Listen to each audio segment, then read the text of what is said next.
Pues buenos días, César. Muchas gracias por estar aquí con nosotros. La primera pregunta que te quisiera hacer, o más bien una pregunta, es que nos contase cuáles son en términos generales tus líneas de investigación. Bueno, mi línea de investigación de la tesis doctoral es sobre lo que en el libro Carlos denomina cultura popular, pero que en mi trabajo yo me especifico en lo que vendría a ser la música del narcotráfico, que de un tiempo para acá se ha convertido en el género del narcocorrido.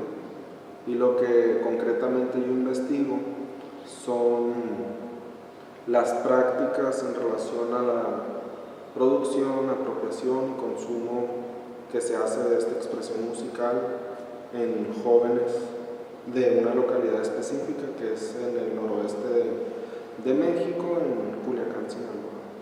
Digamos que desde la psicología social intento aproximarme a esta cultura popular. Y ya que trabajas en narcocorridos, ¿no? En esa línea quisiera que nos contaras un poco cuándo se diferencian los narcocorridos de los corridos tradicionales, si es que hay un momento clave en el que se establece esa diferencia. Bueno, ayer en la charla les comentaba un poco de una especie de línea del tiempo de lo que era esta expresión musical, y trataba de articular cómo a través de las propias condiciones sociales, políticas, económicas, las manifestaciones de la cultura han ido cambiando, y no hablé por ejemplo del corrido de la revolución, y empecé directamente con las condiciones de contrabando entre 1930 y 1940 entre México y Estados Unidos. Digamos que los folcloristas y los historiadores mexicanos explican que por una parte el género surge en la época de la conquista, y ahí hay varias teorías que defienden una que es la indigenista, que dice que viene de la poesía náhuatl, otros que es una que viene directamente del romance castellano, hay quienes abordan el tema del mestizaje, y los teóricos o los estudiosos del tema dicen que el corrido como tradición se consolida en la Revolución Mexicana. ¿Por qué en la Revolución Mexicana? Porque comienzan a aparecer composiciones que narran la historia y la vida de bandidos o de personas que se oponen al poder político. Eran tiempos de una dictadura, y el corrido o la canción o el contar las historias en las plazas, en los pueblos, en los campamentos militares, era por una parte una forma se dice que era una forma de informar, pero por otra parte era una manera de recrear los sucesos históricos, ¿no? Y servía como fuente de entretenimiento, y no era que fuera una expresión musical exclusiva para los héroes de batalla. Se cantaba acerca de los caballos, acerca de los trenes, acerca de la mala información. Y a partir de ahí se establece que el estudio de la música es una forma de acceder al conocimiento de la cultura popular. Entonces hay trabajos de folcloristas impresionantes que se encargaron de recopilar cientos y cientos de corridos. ¿Qué pasó? Que esta tradición cambia y cambian las condiciones sociales, y en 1940 cambian los corridos de contrabando, y en los 70, también lo decía, aparece el boom del narcocorrido. Pero no es que aparezca el narcotraficante en esa época, sino que ya se venía gestando desde décadas antes. ¿Cuál es la diferencia o cómo lo matizan los investigadores?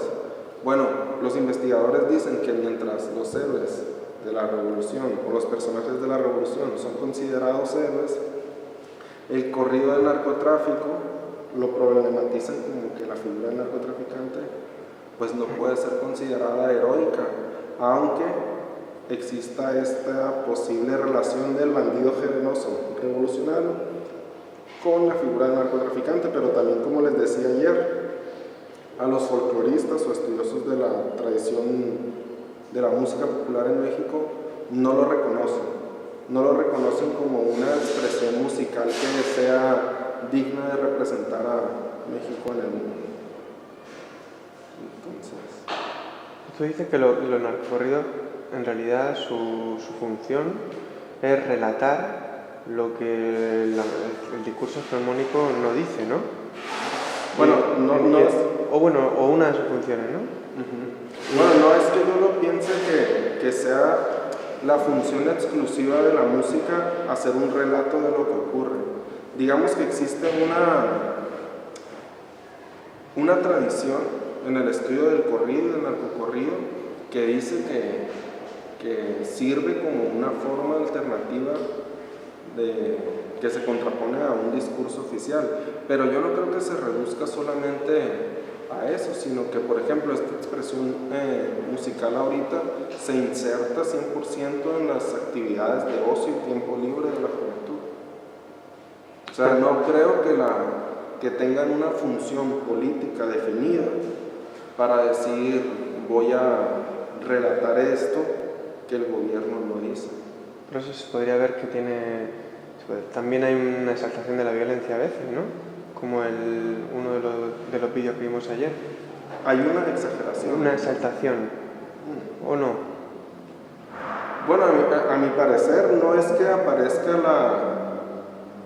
que se exalte la violencia. O sea, si en los tiempos de la revolución se exponía o se cantaba las condiciones de vida y las formas de las muertes, en los corridos de contrabando también, creo que las composiciones actuales corresponden, si el nivel de violencia en lo que se canta y en lo que se expone visualmente aumenta, también es porque el nivel de violencia fuera de la música, en la vida cotidiana, también aumenta. O sea, es una relación porque son cosas que no ocurren que también se los decía ayer, que no ocurren en un vacío social. Son canciones que refieren a un contexto o a una situación específica.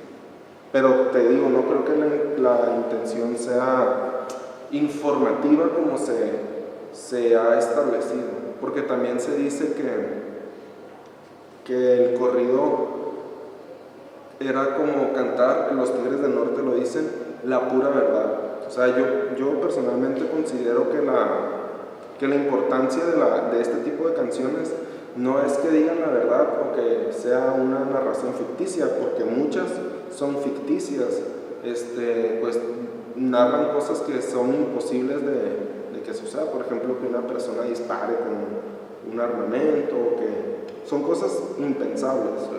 Sería un poco la figura de la hipérbole que Carlos trae a su libro.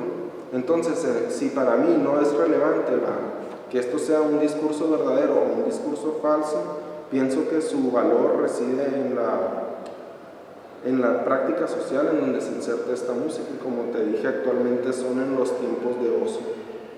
Bailar es una música bailable. ¿Y qué nos podrías decir sobre la censura? Sobre la censura por parte del poder del narcocorrido. Hay debate sobre la censura, sobre el hecho de, por ejemplo, que hablamos ayer, de que hubo un momento en el que se establece que no se oiga, no se escuche esa música en la radio o en las televisiones, ¿no? Bueno, también ayer les hablaba un poco sobre la forma en la que se han ido estableciendo y justificando las políticas de censura. Y son políticas que igual no surgen en el vacío social, sino que responden o se justifican desde una aparente necesidad de intervención y que van cambiando o que han ido cambiando conforme ha ido pasando el tiempo. Por ejemplo, en los años finales de los 80s solamente se prohibió que fueran transmitidos en radio y televisión, y así hasta la fecha en México todavía están prohibidos. Y recientemente la censura se pasó de ser a nivel local, a nivel estatal en Sinaloa, a difundirse a otros estados, hasta convertirse en una ley nacional. Y ahora se han prohibido, por ejemplo, que no se toquen en espacios donde se vende alcohol, porque se justificó que la música con el alcohol pues podría hacerse el crimen. Aquí lo importante es que el discurso político dice o trata de cubrirse la espalda al decir que no censura y decir que son, por ejemplo, reformas legislativas, que son estrategias de prevención. En este sentido, la censura se ha establecido en el ideal del prevenir y en el supuesto del porvenir. Es decir, piensan que controlando este tipo de música generan una condición favorable para vivir, porque no se produce pánico, no se difunde el caos, no se despierta el sentimiento de inseguridad.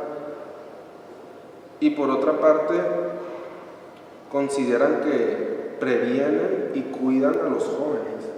Digamos que este es el discurso político, ¿no? Y esto pues tiene consecuencias en la práctica cotidiana de las personas que producen la música.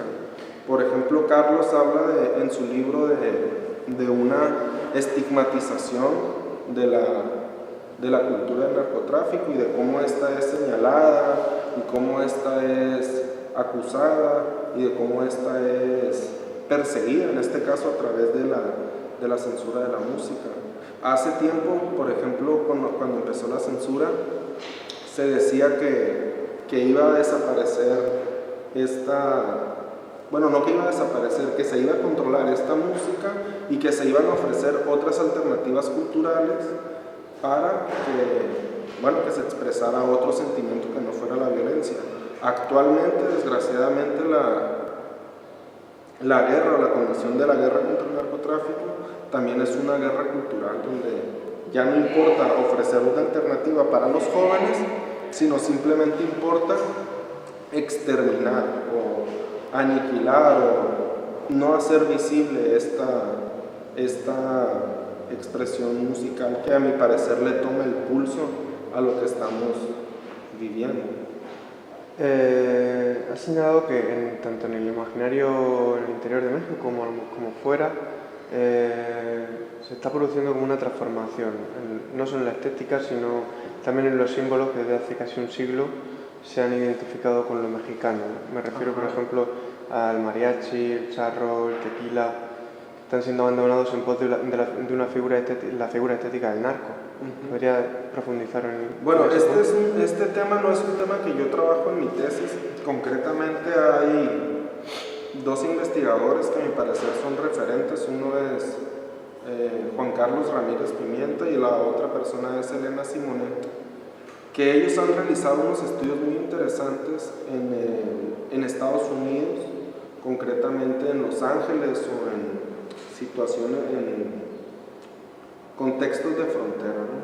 Entonces, yo creo que los apuntes que ellos hacen sobre el desplazamiento cultural que existe de esa imagen del mexicano que le gusta el mariachi, que le gusta el tequila, que canta la música ranchera, se ha venido desplazando por una imagen o por una expresión que tiene que ver con el propio narcocorrido. Les comentaba que actualmente las productoras de música más importantes en referencia al narcocorrido están en Estados Unidos.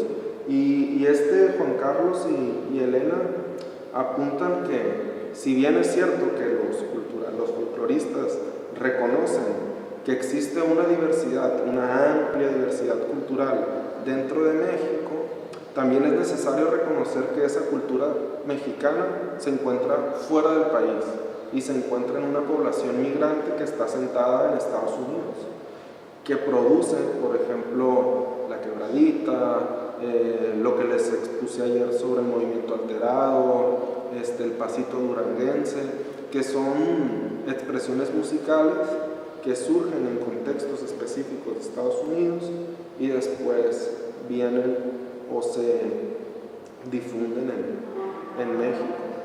Esto también genera un problema y que brevemente lo comentaba ayer, porque es como la imagen o la foto en la que no nos queremos ver representados, y de ahí que algunos estudiosos tradicionales de México pues digan que el narcocorrido o la música del narcotráfico no puede ser la música que representa a México en el mundo, porque tendría que ser el mariachi u otras expresiones musicales más aceptadas. De ahí que se opongan. Pero la realidad es otra, o sea, es una expresión musical que va incrementando y que, como el propio Carlos en su libro refiere, no es que sea una producción cultural exclusiva de México. En el libro aparecen casos, por ejemplo, o ejemplos de producciones cinematográficas o musicales o galerías de arte que se han presentado en Colombia, en Estados Unidos o aquí mismo en España. Entonces creo que poco a poco esto va ganando otra dimensión, otra visibilidad, que en ocasiones no tiene que ver solamente con la supuesta apología al narcotráfico. Por ejemplo, en el libro aparecen situaciones de artistas mexicanos que a través del arte ofrecen una crítica a lo que está ocurriendo ahorita en el país. Pero al final de cuentas es visibilizar en otros contextos o hacer visible lo que ocurre en México a través del arte. Por otra parte, también señalas que los narcocorridos no son específicamente mexicanos. Por un lado tienen ya una incidencia muy fuerte, tanto en el norte, en Estados Unidos, en las comunidades estas, comunidades de migrantes que generan una cohesión social muy fuerte, pero también en el sur, en Centroamérica, hasta el punto de que es en Estados Unidos donde se está empezando a conformar una industria discográfica que es capaz de exportar este tipo de música a Latinoamérica. Es que para mí lo importante, y esto es algo que me ha parecido necesario resaltar en el estudio de la música, es que desde mi punto de vista es importante reconocer el origen, digamos, histórico, y conocer un poco los antecedentes de la música y tal vez intentar comprender cómo esta música se distribuye, cómo una música que se considera fronteriza, por llamarlo así, o como sostienen algunos autores, llega hasta la otra frontera sur de México. Y para mí lo más importante es que en vez de tratar de defender la tesis de esto es de una región, desde mi punto de vista es tratar de comprender cómo este tipo de música se resignifica en cualquier espacio. ¿Qué es por lo que apuesto? Apuesto por unos estudios locales, apuesto por unos estudios concretos, por un tipo de trabajo que permita profundizar por qué esta expresión, por qué este tipo de música es importante en un pueblo en Chiapas, por ejemplo, o en Oaxaca, o no necesariamente en una localidad donde históricamente se ha obviado que el conflicto del narcotráfico repercute en la cultura, porque esto es algo que cada vez se va diseminando más. De ahí que yo digo que el corrido o la música no es ni de aquí ni de allá, como cantan en una canción Los Tigres del Norte sobre los migrantes. El corrido está ahí, circula, se difunde, tú te apropias. Ayer tú me contabas que tienes un amigo de aquí que los escucha y anda por aquí paseándose en Murcia. O sea, a mí me encantaría hablar con él y decirle, bueno, ¿y tú qué significa para ti? ¿Qué uso le das? ¿Por qué aquí? ¿Qué relevancia tiene? Y bueno, ya para terminar, dado que el motivo del encuentro ha sido el libro de Carlos, lo que quería preguntarte es eso, ¿qué opinas tú de las relaciones entre el narcotráfico y narcocultura desde el punto de vista de Carlos? Es decir, ¿qué opinas tú de la aproximación que él hace a estas cuestiones? Desde tu opinión, así en términos generales. Bueno, en términos generales me parece un libro, un muy buen libro. Creo que presenta las bases para pensar el narcotráfico y lo que él llama narcocultura en términos relacionales, porque como les decía ayer, normalmente las personas que han estudiado el narcotráfico tienden, por una parte, o a hacer un análisis histórico del narcotráfico, solo del narcotráfico, y por otra parte están las personas interesadas en la cultura popular, que solamente se interesan en la música, en el arte, etc. Entonces creo que una de las apuestas de Carlos es esa, tratar de entrelazar la cultura popular con la condición del narcotráfico en México. Por otra parte, creo que el valor que tiene el libro y que se contradice un poco a lo que acabo de decir es que si bien a mí me interesa profundizar en un tipo de estudio a nivel local, creo que Carlos apuesta por una lógica diferente, o sea, él apuesta por una lógica global y él expone situaciones o casos de cultura del narcotráfico en diferentes países. Desde mi punto de vista me pareció un reto arriesgado, pero también creo que es necesario que se hagan ese tipo de aproximaciones globales, porque muchas veces nosotros, como en mi caso como académico, pues tiendes a parcelar tanto tu tema que hablas de algo muy concreto, muy específico, y en este caso creo que el libro de Carlos ofrece un panorama más amplio del fenómeno. Por eso digo que sienta las bases para comenzar a pensarlo en otras perspectivas. Pues es un placer. Pues ya sí, para cerrar también me gustaría mucho agradecerles el encuentro, me gustaría mucho agradecerles la oportunidad de dialogar con ustedes como organizadores y que hayan posibilitado el encuentro de tres mexicanos, Carlos, Luis y yo, en una mesa para comentar aspectos relacionados con el libro de Mexican Drugs, Cultura Popular en Narcotráfico en México. Desde mi punto de vista fue una gran experiencia y creo que es muy buena la labor que están haciendo en esta institución y con los estudiantes de filosofía de Murcia. Así que gracias también a ustedes por brindarnos este espacio para dialogar. Gracias. Gracias. ¿Ya?